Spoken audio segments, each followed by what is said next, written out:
Hello friends, good evening. एक बार फिर से आप सभी का बहुत बहुत स्वागत अभिनंदन करता हूं आपके अपने यूट्यूब चैनल एग्जामनाथ पे। उम्मीद करता हूं आप सभी मस्त होंगे, जबरदस्त होंगे, जिंदाबाद होंगे। आज एक और नई video Uttar Pradesh police constable re exam practice set 12 लेके आ चुका हूं और ये सभी प्रश्न बहुत ही ज्यादा महत्वपूर्ण होने वाले हैं। आप डेली अगर वीडियो को देख रहे हैं तो आपको खुद से समझ में आ रहा होगा कि प्रश्नों का जो स्तर है, जो क्वेश्चंस का जो लेवल है वो कैसा है। बिल्कुल ये ऐसे प्रश्न हैं जो परीक्षा में आने वाले प्रश्न हैं, परीक्षा की याद दिलाने वाले प्रश्न हैं और शुद्ध रूप में अगर मैं कहूं तो ये परीक्षा हाल की याद दिलाने वाले सब ये क्वेश्चंस हैं। ऐसे ही प्रश्न आपको परीक्षा हाल में देखने को मिलेगा। तो चलिए समय को वेस्ट नहीं करते हैं और सीधे बढ़ते हैं आज के पहले प्रश्न की ओर। आज का पहला प्रश्न है, मलबे का मालिक कहानी के कहानीकार कौन है? भैया मलबे का मालिक कहानी के कहानीकार कौन है, यही आपको बताना है। ऑप्शंस हैं राजेंद्र यादव, मोहन राकेश, कमलेश्वर या निर्मल वर्मा। तो इसका जो राइट आंसर होगा वो होगा मोहन राकेश। बिल्कुल, जो मलबे का मालिक कहानी है इसके कहानीकार मोहन राकेश जी हैं। और अगर मोहन राकेश जी की अन्य कहानियों की बात करें, जैसे मलबे का मालिक तो एक कहानी हो गया, इनके अन्य कहानियों की बात करें तो एक कहानी है इंसान के खंडहर। क्या है? इंसान के खंडहर। ठीक है, इंसान के खंडहर इनकी एक बहुत ही प्रसिद्ध कहानी है। नए बादल, ये भी इनकी कहानी है। जानवर और जानवर, ठीक है, जानवर और जानवर, ये भी मोहन राकेश जी की कहानी है। एक और जिंदगी, फौलाद और आकाश, ये सभी कहानियां हैं जो कि बहुत ही प्रसिद्ध कहानियां हैं मोहन राकेश जी की। अगर मैं उपन्यासों की बात करूं मोहन राकेश जी की, तो मोहन राकेश ने बहुत सारे उपन्यासों को भी लिखा है, जैसे अंडे के छिलके, अंडे के छिलके, अंधेरे बंद कमरे, ठीक है, बहुत बड़ा सवाल, अंतराल, ना आने वाला कल, ये सभी इनके उपन्यास के नाम है। तो यहां पे प्रश्न क्या था कि जो ऑप्शंस दिए गए हैं इनमें से कौन वो कहानीकार है जिसने जिसने मलबे का मालिक लिखा है? तो भैया किसने लिखा है? मोहन राकेश जी ने लिखा है।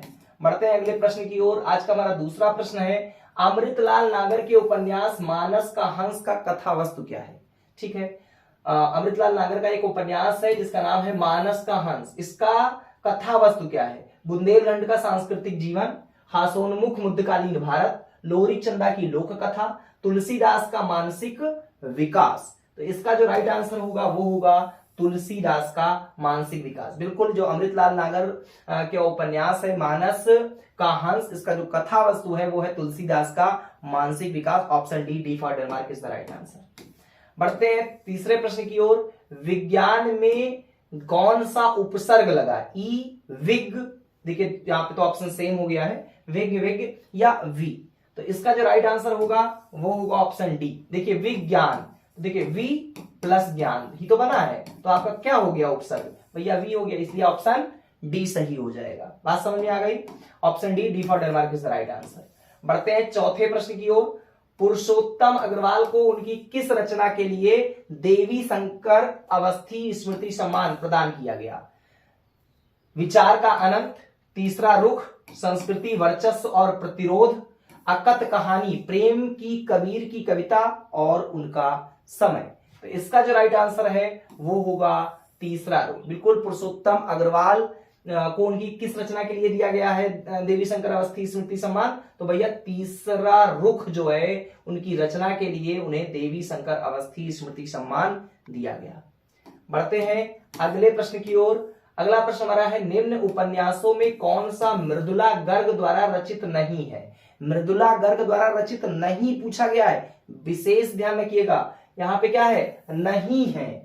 तो यहां इसका मतलब हो गया कि 3 ऐसे उपन्यासों के नाम दिए हैं जो मृदुला गर्ग के होंगे, एक ऐसा कोई होगा जो नहीं है। तो कौन सा नहीं है? उसके हिस्से की धूप, रुकेगी नहीं राधिका, चित्त कोबिरा, मैं और मैं। तो इसमें जो ऑप्शन बी है, रुकेगी नहीं राधिका, रुकेगी नहीं राधिका जो है ये है आपका जो उपन्यास है ये मृदुला गर्ग का नहीं है। तो फिर किसका है? भैया ये है उषा प्रियवंदा का। किसका है? उषा प्रियवंदा, उषा प्रियवंदा का ये रचना है और ये मृदुला गर्ग का नहीं है, जबकि उसके हिस्से की धूप, चित्त कोबरा, मैं और मैं, ये सभी जो है मृदुला गर्ग जी के द्वारा लिखित उपन्यास हैं।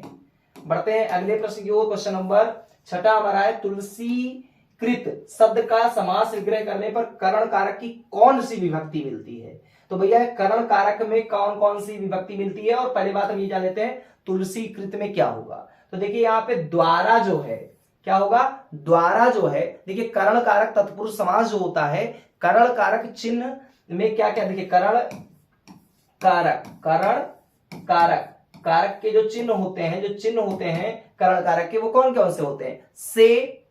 से होता है, ठीक है, या द्वारा होता है, या फिर के द्वारा होता है। तो ध्यान रखिएगा ये सभी जो हमने आपको शब्द बताए, से, द्वारा या के द्वारा, ये करण कारक विभक्ति चिन्ह है, ठीक है।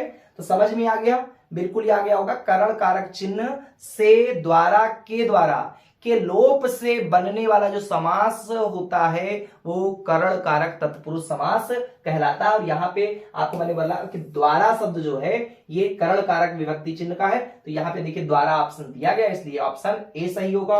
A for America is the right answer. Shri Krishna के सुन वचन अर्जुन क्रोध से जलने लगे, सब शोक अपना भूल कर करतल युगल मलने लगे, संसार देखे अब हमारे शत्रु रण में मृत पड़े, करते हुए ये घोषणा वे हो गए उठकर खड़े। प्रस्तुत पंक्तियों में कौन सा रस है? भैया पढ़ने से ही थोड़ा सा आपको आभास हो रहा होगा कि कौन सा होगा। भैया रौद्र रूप है। देखिए श्री कृष्ण के सुन वचन अर्जुन क्रोध से जलने लगे, सब शोक अपना भूल कर करतल युगल करने लगे, संसार देखे अब हमारे शत्रु रण में मृत पड़े, करते हुए ये घोषणा वे हो गए उठकर खड़े। इसमें कौन सा लग रहा है? तो भैया इसमें रौद्र रस लग रहा है। कौन सा रस है? रौद्र रस है। देखिए रौद्र रस क्या होता है? अनुचित या अवांछित स्थिति तथा उसके कारण किसी व्यक्ति या वस्तु को देखकर जो उत्पन्न क्रोध होता है, उसी क्रोध को आप रौद्र रस कहते हैं। और रौद्र रस का जो स्थायी भाव है, का स्थायी जो भाव होता है वह होता है क्रोध। क्या होता है? इसको नोट कर लीजिएगा, ये प्रश्न आ सकता है आपके एग्जाम में, ठीक है, कि रौद्र रस का स्थायी भाव क्या होता है? क्रोध होता है। और ये जो पंक्तियां दी गई हैं, श्री कृष्ण के सुन वचन अर्जुन क्रोध से जलने लगे, सब शोक अपना भूल कर करतल युगल मलने लगे, और संसार देखे अब हमारे शत्रु रण में मृत पड़े, करते हुए ये घोषणा वे हो गए उठकर खड़े। इसमें रौद्र रस है क्योंकि इसमें क्या हो रहा है? क्रोध की उत्पत्ति हो रही है। चलिए बढ़ते हैं अगले प्रश्न की ओर। हमेशा एक जैसा रहना अर्थ के लिए सही लोकोक्ति क्या होगी? भैया हमेशा एक जैसा बन के रहा जाए उसके लिए लोकोक्ति कौन सी सही होगी? तो इसका जो ऑप्शन होगा वह होगा सावन हरे न भादो सूखे। कौन सा ऑप्शन होगा? सावन हरे न भादो सूखे का मतलब होता है हमेशा एक जैसा रहना। अब देखिए हाथ कंगन को आरसी, क्या इसका मतलब क्या होता है? प्रत्यक्ष को प्रमाण की आवश्यकता नहीं होती है। होनहार विद्वान की होता है चीकने पात, इसका मतलब होता है बचपने में ही दिख जाता है कि बालक कैसा होगा। जैसे श्री कृष्ण भगवान थे तो होनहार विद्वान की होता है चीकने पात, बचपन में ही पता चल गया कि बालक विलक्षणी प्रतिभा का क्या है? धनी है, तो बहुत कुछ कर जाएगा। किया भी। मुंह में राम बगल में छुरी, सामने पड़े तो वाह वाह, और पीठ पीछे अरे भैया इसका तो घर वही फूक दूंगा, ये कर डालूंगा, वो कर डालूंगा। मतलब हमेशा आपके खिलाफ जब कोई बात सोचे तो उसको क्या कहा जाए? सामने तो बड़ी तारीफ, सामने बड़ी प्रशंसा होती है, लेकिन जैसे ही पीठ पीछे जाएंगे आपका क्या? आपकी बदनामी, आपकी बेइज्जती, आपके खिलाफ षड्यंत्र रचना शुरू कर दें, उसको बोला जाता है मुंह में राम बगल में छुरी। समझ में आया? फिलहाल यहाँ पे ऑप्शन आपका डी सही होगा। D for Denmark is the right answer. Question number 9 है, निम्नलिखित में से कौन सा कामदेव का पर्यायवाची शब्द नहीं है? भैया कौन, देखिए यहाँ पे 18 गलत लिखा हुआ है, इसको काट दीजिए। कौन सा शब्द नहीं है? मनोज, अनंग, मनमत या निलय? तो इसका जो राइट आंसर होगा वो होगा निलय।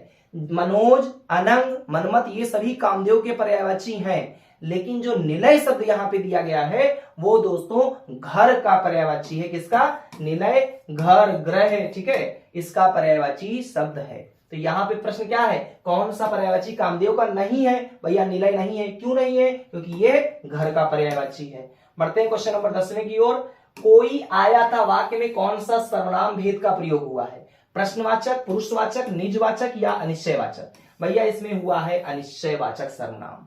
ठीक है। अगर आपका कोई शब्द आ जाए, कुछ आ जाए, तो ये क्या होता है, क्या होता है, इसमें जो है आप जान लीजिए कि ये अनिश्चयवाचक कोई आया था। कोई के अंडर नीचे अंडरलाइन कर दिए, वाक्य में कौन सा सर्वनाम भेद का प्रयोग हुआ है, भैया कोई शब्द आया है, इसलिए अनिश्चयवाचक होगा। कुछ आता तभी अनिश्चयवाचक सर्वनाम होता। समझ में आया? बढ़ते हैं अगले प्रश्न की ओर। निम्नलिखित प्रश्न में 4 विकल्पों में से उस सही विकल्प का चयन करें जो बताता है कि व्यंजन को स्वर रहित दिखने के लिए किस चिन्ह का उपयोग किया जाता है, अनुस्वार का, अनुनासिक का, हलंत का या स्वर का। तो इसका जो राइट आंसर होगा वह होगा दोस्तों हलंत का प्रयोग होता है। किसका प्रयोग होता है? देखिए ध्यान रखिएगा, व्यंजन को स्वर रहित दिखाने के लिए, व्यंजन को स्वर रहित दिखाने के लिए हलंत चिन्ह का उपयोग किया जाता है। अब ये जान लीजिए हलंत क्या होता है। तो भैया व्यंजन को स्वर रहित दिखाने के लिए, व्यंजन को स्वर रहित दिखाने के लिए हलंत चिन्ह का उपयोग किया जाता है। और हलंत चिन्ह जानते कैसे लगता है? ऐसे, जैसे का लिखा है तो ये का के नीचे ये वाला जो होता है चिन्ह ऐसे नीचे, इसी को हम बोलते हैं हलंत चिन्ह। हलंत चिन्ह एक तिरछी रेखा होती है, देखिए तिरछी रेखा तो है, एक तिरछी रेखा होती है जो कि व्यंजन वर्णों के नीचे लगाई जाती है। ये स्वर के नीचे नहीं लगेगा, व्यंजन वर्णों के नीचे ही लगाया जाता है। हलंत का उपयोग स्वर के साथ नहीं किया जाता, इस बात का विशेष ध्यान रखिएगा। जैसे का है तो का मतलब क्या हुआ? का आ, ठीक है, ये आपका हो गया का। बात समझ में आ रहा है? चलिए, तो यहां पे क्या आंसर सही होगा? ऑप्शन सी सही हो जाएगा। निम्नलिखित प्रश्न में 4 विकल्पों में से उस सही विकल्प का चयन करें जो दिए गए पदम के उचित अलंकार रूप का सबसे अच्छा विकल्प है। ठीक है, भिखारिन को देखकर पट देत बार बार। अब देखिए यहां पे पट शब्द आया है, यहां पे पट शब्द आया है, और कौन सा अलंकार होगा भैया? तो यहां पे श्लेष अलंकार होगा। कैसे जान गए? कैसे जान गए? केवल पट को देख करके जान गए? नहीं, पट को देख के नहीं जान पाए। श्लेष अलंकार क्या होता है पहले ये जान लेते हैं। देखिए श्लेष का अर्थ होता है चिपका हुआ। क्या होता है? श्लेष का अर्थ क्या होता है? श्लेष का अर्थ होता है चिपका हुआ। क्या होता है? चिपका हुआ। इतनी बात समझ में आई? इसका मतलब होता है चिपका हुआ। जहां कोई शब्द एक ही बार आया हो लेकिन उसका एक से अधिक अर्थ निकले, वहां श्लेष अलंकार होता है। और यहां पे जो उपयुक्त वाक्य हम देख रहे हैं, इसमें पट शब्द जो आया है, पट का मतलब वस्त्र भी होता है दोस्तों, पट का मतलब वस्त्र भी होता है, और पट दरवाजा। तो यहां पे देखिए 2 अर्थ निकल रहे हैं, इसलिए क्या हो जाएगा? ये श्लेष अलंकार का उदाहरण कहा जाएगा। तो यहां पे ऑप्शन ए सही होगा। A for America is the right answer. ह्रस्व व दीर्घ इनमें से किसके प्रकार हैं? स्वरों के, व्यंजन के, वर्णमाला के या संयुक्त व्यंजन के? तो इसका भैया जो राइट आंसर है वो होगा स्वर। स्वर के 2 भेद होते हैं, एक होता है ह्रस्व स्वर, एक होता है दीर्घ स्वर। क्या होता है भैया? ये किसके प्रकार हैं? तो ये आपका जो है ये स्वर के भेद हैं, तो भैया स्वर के प्रकार होंगे। बात समझ में आ गई? अब ह्रस्व स्वर क्या होता है और दीर्घ स्वर क्या होता है ये थोड़ा जान लेते हैं। तो जिस स्वर के उच्चारण में, जिस स्वर के उच्चारण में कम से कम समय लगता है, जिस स्वरों के उच्चारण में कम से कम समय लगता है उसे आप ह्रस्व स्वर बोलते हैं। कम समय लगे, सबसे कम समय लगे, और इनकी संख्या जो है, जो ह्रस्व स्वर है, ह्रस्व स्वर है, इनकी संख्या, ह्रस्व स्वर की संख्या कितनी है? ह्रस्व स्वर की संख्या 4 है। कितनी है? 4 है। कौन कौन सी है? कौन कौन सी है बताइए? ह्रस्व स्वर की संख्या कितनी है? 4 है। कौन कौन सी? छोटा आ है, ठीक है, ये क्या है आपका? ह्रस्व स्वर है। छोटी ई है, छोटा ऊ है, यह आपका री है।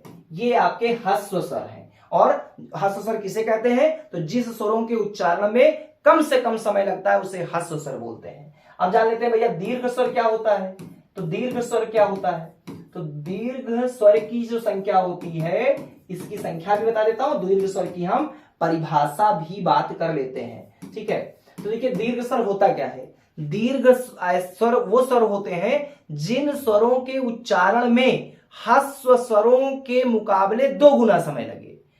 जैसे ह्रस्व स्वर में कम समय लगता है, कम से कम समय लगता है, उसे ह्रस्व स्वर बोलते हैं। और जो दीर्घ स्वर होता है वो दोगुना होता है, 2 गुना होता है, मतलब ह्रस्व स्वर के मुकाबले दुगना समय लेता है उच्चारण करने में, उसे दीर्घ स्वर बोलते हैं। और इनकी संख्या 7 है, इनकी संख्या 7 है। कौन कौन से हैं? बड़ा आ है आपका, बड़ा आ है, बड़ी ई है, ठीक है, बड़ा ऊ है, ये सभी आपके क्या है? ये सभी आपके जो है दीर्घ स्वर हैं, दीर्घ स्वर है, ठीक है। ओ औ ये आपकी जो 7, देखिए 1 2 3 4 5 6 7, ये 7 जो है दीर्घ स्वर है और ह्रस्व स्वर होते हैं 4, छोटा आ, छोटी ई, छोटा ऊ और री। ध्यान रहेगा, प्रश्न आ सकता है, हल्के में लेने का प्रयास मत कीजिएगा। इस गर्मी में आपको मैं अगर बता रहा हूं अच्छे से ढंग से, तो आप तो हो सकता है बहुत अच्छे से लेटे बैठे होंगे और बहुत कायदे से पढ़ा करें, बहुत कायदे से। और जब भी आप पढ़ें कॉपी और अपनी पेन लेके बैठा करें, ठीक है। और एक बार आप वीडियो को देखिए, नोट्स बनाइए, अगेन जब आप फिर से देखेंगे इसी वीडियो को तो 100% मैं कह सकता हूं कि आपको क्या होगा, बहुत ज्यादा दिमाग में सेट हो जाने वाला है, ठीक है। आप अगर चैनल पे नए हो तो क्या करिए, सब्सक्राइब कर लो भाई, क्योंकि ऐसी वीडियोस आपको पर डे देखने को मिलती रहती हैं। यहाँ पे अगले प्रश्न की बात करें, क्वेश्चन नंबर 14 है। निम्नलिखित प्रश्न में 4 विकल्पों में से उस सही विकल्प का चयन करें जो निर्देशानुसार वाक्य परिवर्तन वाला सही विकल्प है। पिताश्री पत्र पढ़ रहे हैं, इसमें कर्मवाच्य क्या होगा? तो भैया पत्र पिताजी द्वारा पढ़ा गया, पिताजी ने पत्र पढ़ा, पिताजी से पत्र पढ़ा जा रहा है, या पिताजी पत्र पढ़ रहे हैं। तो इसका जो राइट आंसर होगा वो होगा ऑप्शन सी, पिताश्री पत्र पढ़ रहे हैं का जो कर्मवाच्य होगा वह होगा पिताजी से पत्र पढ़ा जा रहा है, ठीक है। Option C for Canada is the right answer. Question number 15 है, स्वर रहित व्यंजन जब स्वर सहित व्यंजन से मिलता है तब क्या कहलाता है? तो भैया वो कहलाता है आपका संयुक्ताक्षर। क्या कहलाता है? संयुक्ताक्षर कहलाता है। और जो संयुक्ताक्षर शब्द हैं वो अक्षर जो हैं वो कितने हैं? तो भैया छा, ये संयुक्ताक्षर जो है, इसके अलावा त्रा, ठीक है, इसके अलावा ज्ञा, और इसके अलावा एक और है री। ये आपके क्या है? ये सभी आपके ये चारों शब्द मतलब हिंदी वर्ण वाला में छ, त्रम, ज्ञा और र, ये संयुक्ताक्षर वर्ण कहलाते हैं, ठीक है, हिंदी वर्ण वाला में। समझ में आ गया होगा। तो स्वर रहित व्यंजन जब स्वर सहित व्यंजन से मिलता है तो क्या कहलाता है? संयुक्ताक्षर कहलाता है। इनकी संख्या 4 है, छ, त्रम, ज्ञा और री। अगला क्वेश्चन है, निम्नलिखित प्रश्न में 4 विकल्पों में से उस सही विकल्प का चयन करें जो प्रत्यय से नहीं बना है, ठीक है। लालिमा, टुकड़ी, शक्तिमान या सफल। तो भैया देखिए सफल शब्द जो है इसमें किसी भी प्रकार का कोई प्रत्यय यूज नहीं किया गया है, जबकि लालिमा में आप देख रहे हो इमा, इमा देखिए पहले लाल था और लाल में क्या जोड़ा गया? इमा, तो ये क्या हो गया? लालिमा हो गया। तो लाल एक मतलब जो है एक रूट वर्ड था और इसी में हमने क्या जोड़ा? ईमा जोड़ दिया, तो ये प्रत्यय जोड़ दिया। देखिए टुकड़ी, टुकड़ी में क्या जोड़ा गया है? ई जोड़ा गया है। क्या जोड़ा गया? ई जोड़ा गया। शक्तिमान में क्या जोड़ा गया? मान जोड़ा गया। लेकिन सफल में कुछ भी नहीं जोड़ा गया। यहाँ पे यही तो प्रश्न है कि चारों विकल्पों में से वो कौन सा विकल्प है जिसमें प्रत्यय नहीं लगा है? तो सफल में नहीं लगा है, option D, B for Denmark is the right answer. Question number 17वां हमारा है, इनमें से किस चिन्ह का अर्थ है आधा रुकना? ठीक है, देखिए 4 चिन्ह आपको दिया गया है, 1 2 3 और 4। आपको बताना है कि आधा रुकना वाला चिन्ह कौन सा है? आधा रुकना, तो यहां पे आधा रुकने वाला जो चिन्ह है वो ये वाला है, ऑप्शन बी। ये आधा रुकना का जो है ये सिंबल है। इसको बोलते क्या है? आधा रुकना को, आधे रुकने को क्या बोलते हैं? इसको आप बोलते हो, क्या बोलते हो? फटाफट कमेंट बॉक्स में भैया बताया करो, फटाफट कमेंट बॉक्स में बताया करो। आप लोग इसको अर्ध विराम बोलते हैं। क्या बोलते हैं? अर्ध विराम बोलते हैं, ठीक है, अर्ध विराम बोला जाता है। जबकि जो सिर्फ कामा होता है, जिसको अंग्रेजी में कामा बोलते हो, इसको हिंदी में क्या बोलते हैं? इसको आप बोलते हो अल्प विराम। क्या बोलते हो? अल्प विराम। इसका मतलब क्या होता है? थोड़ा रुकना। देखिए इसका मतलब हो गया, यहां पे हमें ऐसे ना लिखूं तो ज्यादा अच्छा रहेगा, ये हो गया थोड़ा रुकना, थोड़ा रुकना वाला है। और इसको हम क्या कहते हैं? इसको, इस चिन्ह को भैया इसको कहते हैं अल्प विराम। बात समझ में आ गई? ये आपका क्या है भैया? ये है आपका पूर्ण विराम। ये क्या है? ये है आपका पूर्ण विराम। पूर्ण विराम का मतलब क्या होता है? रुकना। पूर्ण विराम का मतलब क्या होता है? रुकना। जबकि ये क्या है, ये चिन्ह विस्मयादि बोधक है। ये कौन सा है, इसको बोलते हैं विस्मयादि बोधक चिन्ह, विस्मयादि बोधक चिन्ह बोलते हैं। ठीक है, और इसका मतलब क्या होता है, ये भावों का सूचक होता है। क्या होता है, भावों का सूचक होता है। बात समझ में आ गई। तो ये जो है ध्यान रखिएगा, इससे बोलते हैं आप क्या, अल्प विराम, ये है आपका अर्ध विराम, ये है पूर्ण विराम, और ये है आपका विस्मयादि बोधक चिन्ह। बढ़ते हैं अगले प्रश्न की ओर। ये ताले की चाबी है, रेखांकित में कौन सा कारक है, संप्रदान कारक, अपादान कारक, करण कारक या कर्ता कारक। ठीक है, आपको बताना है इसमें कौन सा होगा, तो भैया ये होगा आपका संप्रदान कारक। ताले की, देखिए संप्रदान का शाब्दिक अर्थ होता है देना। क्या होता है, संप्रदान का शाब्दिक अर्थ होता है देना, अर्थात कर्ता जिसके लिए कुछ कार्य करता है या जिसे कुछ देता है उसे संप्रदान कारक कहते हैं। और यहाँ पे ताले की, रेखांकित शब्द यहाँ पे ताले की, यहाँ पे देखिए रेखांकित नहीं किया गया था तो मैं रेखांकित कर देता हूं, ताले की रेखांकित होना चाहिए, टाइपिंग मिस्टेक है। ये ताले की चाबी है, तो ताले की रेखांकित शब्द जो है इसमें कौन सा कारक होगा, संप्रदान कारक होगा। संप्रदान का शाब्दिक अर्थ क्या होता है, देना होता है, अर्थात कर्ता जिसके लिए कुछ कार्य करता है या जिसे कुछ देता है उसे संप्रदान कारक कहते हैं। क्वेश्चन नंबर 19वां हमारा है, कोष्ठक में दिए गए विराम चिन्ह का नाम क्या है। यहाँ पे देखिए कोष्ठक है और इस कोष्ठक में देखिए कुछ दिया गया है इसमें सिंबल। तो आपको अभी 17वें क्वेश्चन में मैंने बताया कि इस प्रकार के सिंबल को क्या बोलते हो भैया, विस्मयादि बोधक चिन्ह बोलते हो। Option D for Denmark is the right answer. तो ये थे आज के कुछ अति महत्वपूर्ण प्रश्न। उम्मीद करता हूं आप सभी को ये वीडियो अच्छी लगी होगी। वीडियो अगर अच्छी लगी हो तो लाइक करें, चैनल पे नए हो सब्सक्राइब करें और दोस्तों के साथ शेयर करना बिल्कुल मत भूलिएगा, क्योंकि ऐसी नोटिफिकेशन डेली आपको मिलती रहती है। बहुत बहुत धन्यवाद, थैंक्स फॉर वॉचिंग।